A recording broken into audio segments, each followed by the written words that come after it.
Welcome to the Celebrity Estates Wills of the Rich and Famous podcast. In this podcast, we break down high-profile celebrity estate planning cases for advisors and their clients. Most celebrity estate catastrophes are based on the same issues that everyday people face, just with the volume turned up.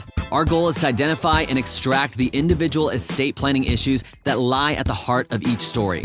We then discuss what advisors should expect and how to avoid common pitfalls. Hosted by wealthmanagement.com senior editor David Lenok. Every estate tells a story. Some define a legacy, while others highlight lessons learned the hard way. To avoid costly planning pitfalls, trust companies, banks, and wealth management firms rely on the full suite of modern solutions from SS&C Black Diamond Trust Services. Whether optimizing for tax efficiency, managing complex assets, or securing intergenerational wealth, Black Diamond helps you bring clarity and control to the most complicated estates. Learn more at www.sscblackdiamond.com. SS&C Black Diamond, powering the future of trust and estate management. Hello, everyone, and welcome to the latest episode of wealthmanagement.com's Celebrity Estates, Wills of the Rich and Famous. For anyone new to the podcast, in each installment, myself and a guest take on a different celebrity estate and attempt to extract some key lessons that planners can apply to more traditional clients. The idea being that celebrity estate planning stories, although often ridiculous in their details, generally have at their cores very basic issues that could just as easily apply to non-famous or fabulously wealthy clients.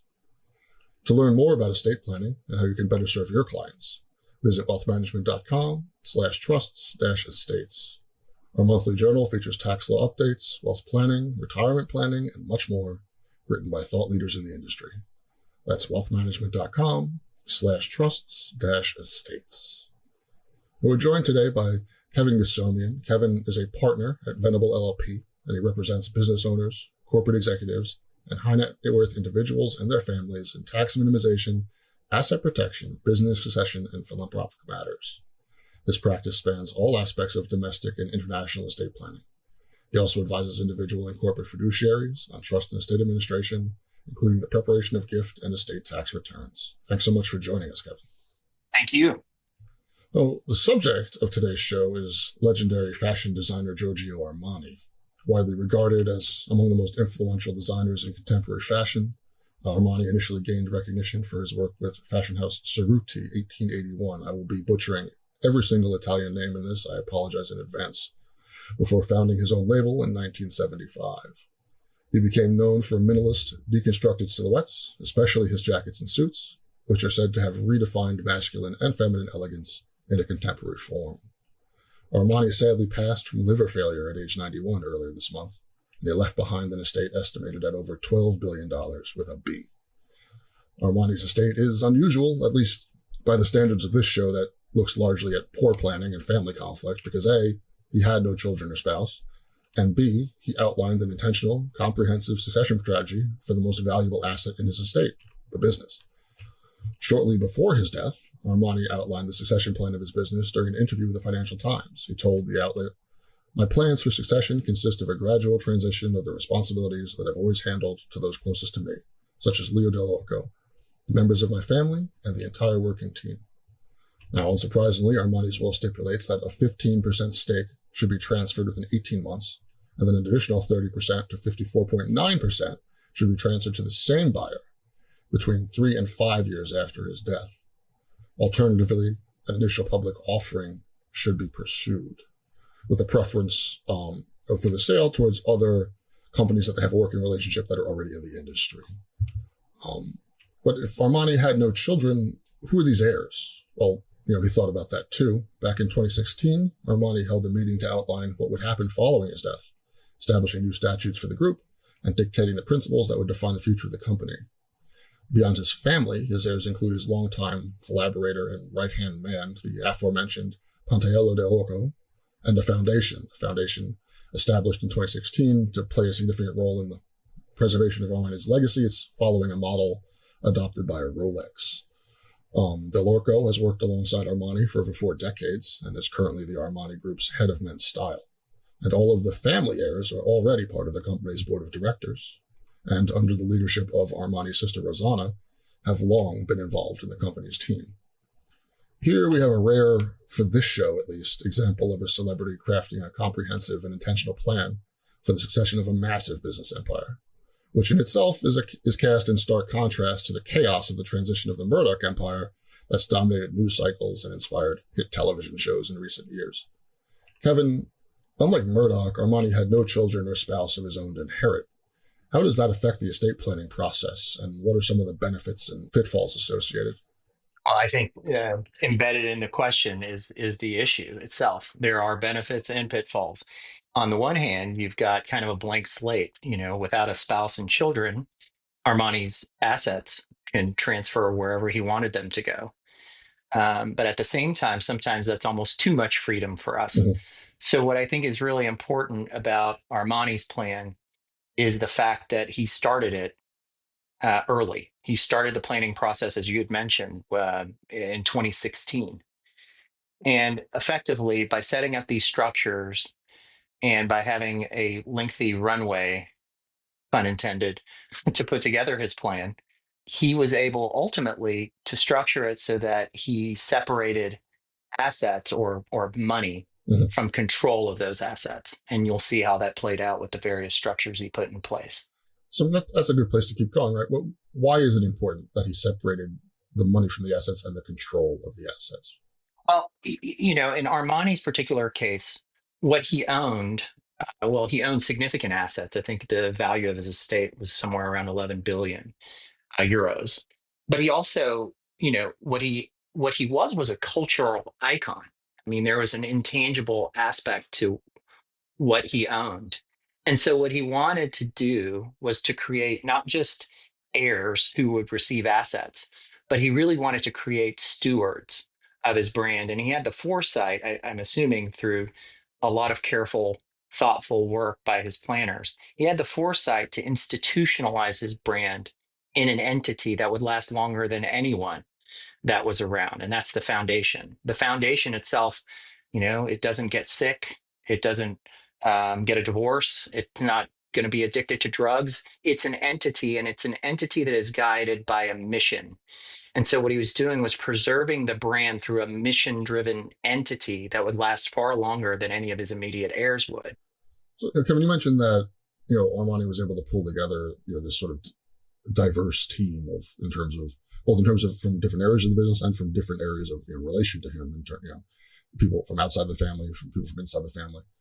Is that sort of thing made easier by not having the children who have sort of expectations, or a spouse who has sort of an expectation to deal with? In Italy, there are forced heirship rules when you have a spouse and children. In other words, they can demand shares of the estate. So in this instance, he wasn't confined by those types of forced heirship rules. And so what he was able to do is effectively split the business so that his family members got the wealth, but the foundation and his partner, Leo, maintained control, essentially. So much earlier in the conversation, you said that this freedom of not having kids or a spouse is sort of a double-edged sword, where you have the freedom to do anything, but then that can be overwhelming. I mean, how is it possible to have too much planning, and what does it being overwhelming entail? Well, overwhelming in that, typically when you're dealing with a married couple, for instance, at the death of the first spouse, you kind of know where assets are going to go. It's going to go to the surviving spouse. And if the married couple has kids, you kind of know where the assets are going to go after kids. When you're dealing with a single individual, again, your options are kind of unlimited. Now, typically, what even single individuals, they still have loved ones, they have close confidants, they have family members. And so Armani's plan kind of enabled those family members to inherit, yet he kept the business assets or control of the business assets, I should say, separate. So Armani actually had two wills. He had one that was kind of a personal will, and then he had another that was a business will. And that is indicative of how the assets of his estate were divided. The personal will was all the assets under the personal will were pretty much given to family members. That included like real estate, tangible personal property. But on the business side, he was very thoughtful about preserving the brand identity for multiple generations. He was even thoughtful about selling the company. I mean, he handpicked who and when they would receive assets in a sale, and he handpicked certain investors that could purchase portions of the business from him. And he said that that would happen within 18 months. So he was very, very deliberate in how he structured things and very thoughtful. It's very interesting because I think there's a very fine balance, right? Especially when you're dealing with sort of that level of dead hand control over something. Yeah. That you can very quickly turn from like, wow, this was really thought out and really well planned and intentional, to like, what is this crazy, dead guy doing? We don't, all of this is impossible. This is way too much. You're tying our hands with all of these requirements. It's a very difficult balancing act. That's right. Sometimes constraints are helpful because those constraints give you boundaries within which you can plan. So when you don't have constraints like that in place, then it becomes a little more scattershot in terms of what you're trying to accomplish with your plan. But what we were dealing with here was a man that had a true designer's eye. Mm-hmm. And in that regard, he really methodically planned his estate, and his estate was predominantly his business. He planned it the same way he would tailor a suit. It was designed to last, just like his suits are. Again, pardon the corny puns, but they kind of lend itself here simply because his plan was so tailored. Mm-hmm. So, and it's interesting, I sort of just drew in my intro, I sort of drew the comparison to Murdoch just because that's like a thing that happens to be happening right now. Sure. And is sort of tangentially similar. But, another way that you can sort of compare the two is, a lot of estate planning conflicts have to do with legacy. And a lot of times that involves a family business legacy. And like you mentioned here, Armani separated, he had the two wills. He separated the business and the mission of the business from what his family got. And I think if we look at Murdoch, even though he did similarly, he's planning, while still alive and just doing the right stuff effectively. Like we always say, like they would have runway plan for these conflicts. But because the business is now tied up and the wealth of the business was tied together with the mission of the business, which in this case, I guess, was to remain conservative, that caused conflict because to be part of the business, then the family members had to maintain that mission regardless of what their own sort of personal beliefs were. That's right. And you sort of see a similar thing where you may be philanthropically inclined parents who have a foundation raise philanthropic children, and then they assume that they're going to take control of this foundation, but maybe they just don't care. They happen to not care about that cause, and now you sort of left them a burden instead of the gift that you thought you were giving them. Well, that's right. I mean, family and business don't always go together. Anyone who goes into business with family could probably attest to that. And some of the conflicts that could arise while the founder is alive, those can be easily rectified by the founder. In Armani's case, he kind of maintained an iron fist, was adamant about keeping control, remaining independent. So during his lifetime, he was able to kind of call the shots. He wanted to make sure he did the same thing after he was gone. And so he deliberately selected a kind of mix of insiders and outsiders. Anytime he had a family member inherit from him, he paired that family member with a long-term veteran or employee of the company, because he was trying ultimately to steward his brand and his business for multiple generations beyond the immediate heirs that would receive those assets. Mm-hmm. So, doing that in planning, when you're trying to plan for the immediate and the long term, I mean, that's a real art form. And again, this is kind of a master class in how to do it properly. Kind of so far, we've kind of been comparing sort of the kids versus no kids, the spouse versus no spouse, where in the ability to sort of giving you the freedom to do more interesting things, to include more, disparate people in the plan. What happens when there's a little bit of both? What are some of the challenges when, say, I have children or a spouse, but also I would like to include my Pentaello dell'Orco, whoever he may be, in the estate plan as well? What are some of the problems that can arise when you're trying to sort of include, and you have, close family like this, but you want to include outsiders, so to speak, non-family heirs, in a similar capacity as the family heirs? Yeah, I think it's important when you're bringing insiders and outsiders, whether they're family members or long-term employees, it's important that everybody is reading from the same page of the hymnal. Mhm. So that's why in Armani's case, the foundation is so crucial. The foundation was intended, and it even referenced in his will, it said that the foundation was the guarantor of the brand or the heritage that he wanted to leave behind. And so, no doubt, he spent a lot of time probably crafting a mission statement for the entity. That way, family members and non-family members are all reading the same document, and they're all taking from that document what they need to do. At the end of the day, though, Armani was very deliberate about making sure that Leo, his long-term business partner, I mean, Leo had been in business with him since the 70s. Leo, combined with the foundation that Leo was also a part of, they ultimately were the stewards of the business and the brand. And like I said at the beginning of our discussion, what Armani did was he separated the money from control. And the family still benefited. They got some of the assets. They get some of the non-voting interests in the company, for example. But he was very careful to maintain the brand, the heritage with people that had been with him from the beginning. Mhm. And Leo was one of those individuals. And that's when that during life communication that we mentioned before really comes in, right? Where, you have the chance to explain to your family that, hey, I'm not doing this because I don't trust you or I don't love you. I want you to be provided for, but, Leo is clearly the right person to do this, and we will all benefit from this sort of bifurcation of the business and the assets. Yeah, I think estate planning, oftentimes we kind of focus on the documents. As practitioners, we want to make sure that the trust instrument or the foundation mission statement is drafted correctly. But there's no substitute for conversation. Mm. And again, he started over a decade ago with his planning, and most likely had lengthy conversations throughout that decade or so of planning, where he was able to not only put together probably detailed legal documents, but also explain the meaning behind them to the people that were going to be charged with implementing his wishes.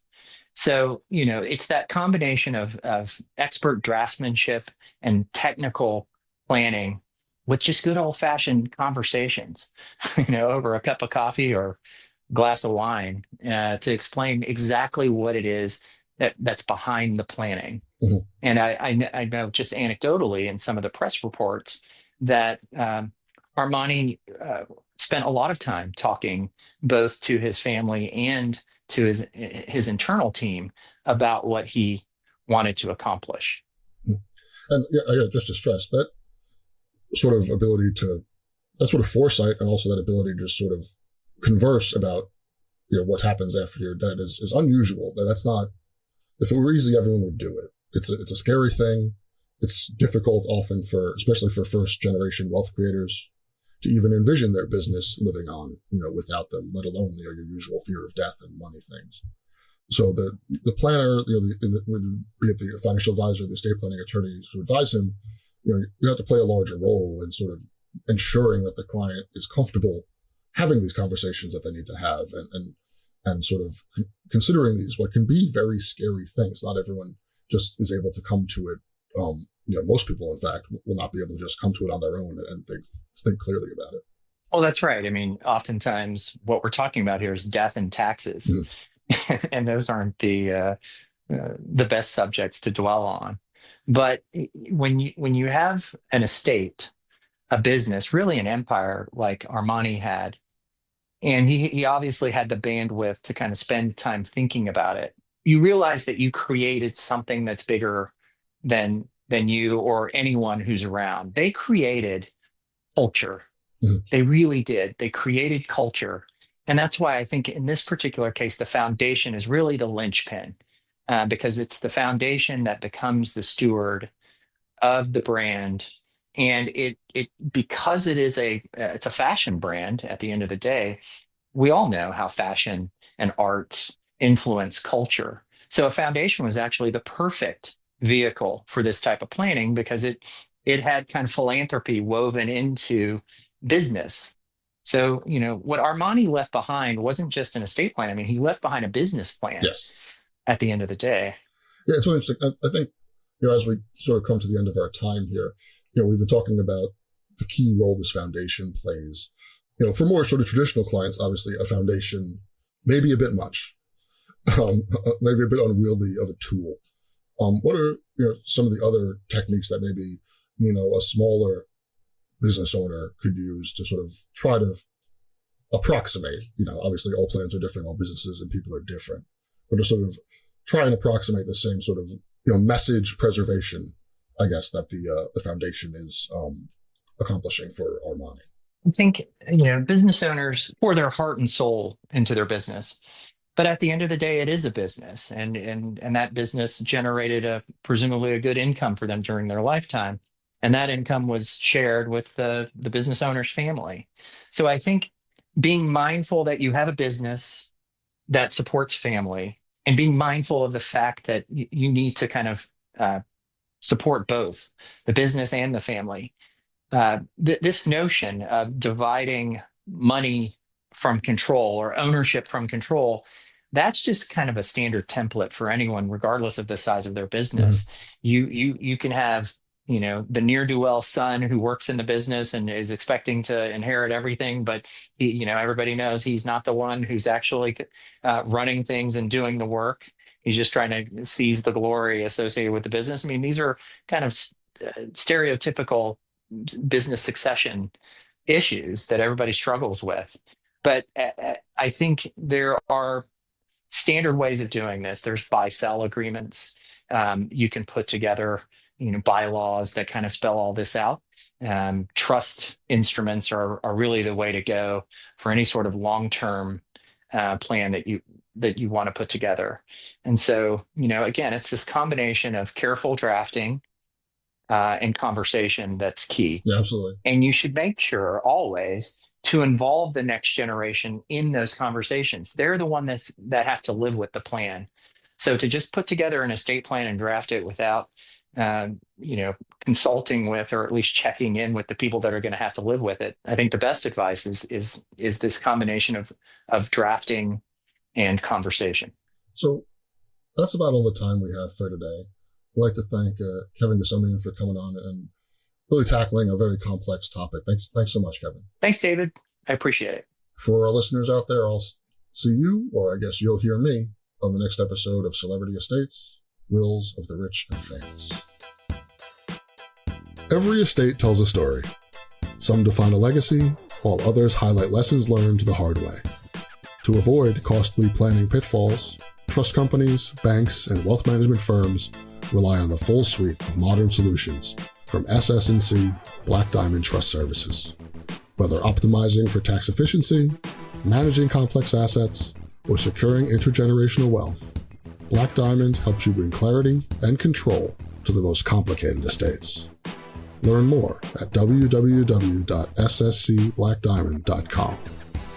SS&C Black Diamond, powering the future of trust and estate management.